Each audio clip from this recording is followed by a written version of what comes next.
Midlife awareness. Probably the most common story I experienced when I did peer counseling was the disillusioned married guy. Most of these guys were professionals, mid to late 30s, and all their stories were the same. I feel like I've done everything anyone ever expected of me for the past 10 to 15 years, and I get no appreciation for it. These guys did the right thing, and either their wives were unresponsive to them, or they still viewed these men as a fixer-upper project that they'd been perpetually working on over a 20-year marriage.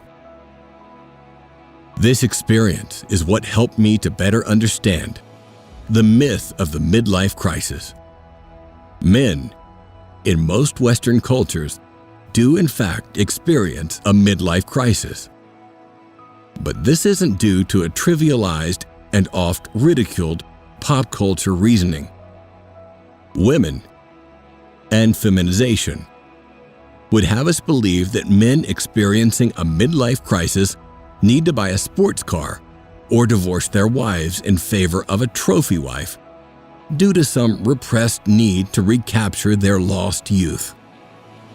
This, of course, fits into the feminized myth that men are egoistic, simple creatures, and masculinity is infantile in nature.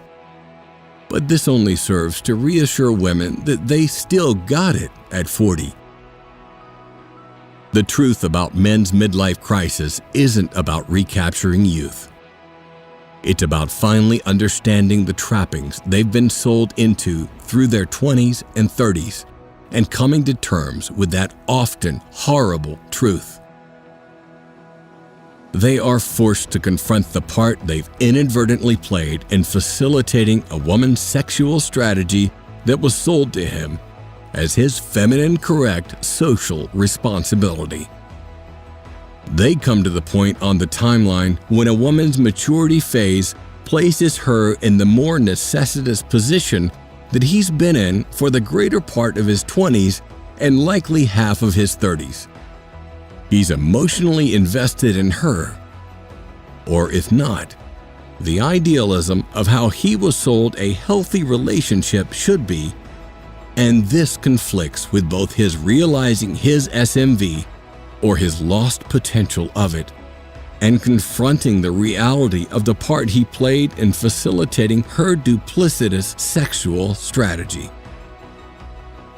Some men do in fact buy the sports car, get the new hottie wife, or act in some fashion that appears reckless and irresponsible. This isn't due to infantilism, but rather a new understanding of their own position as men. They've lived responsibly for so long and for so little appreciation that when that true realization is made, they feel the need to move.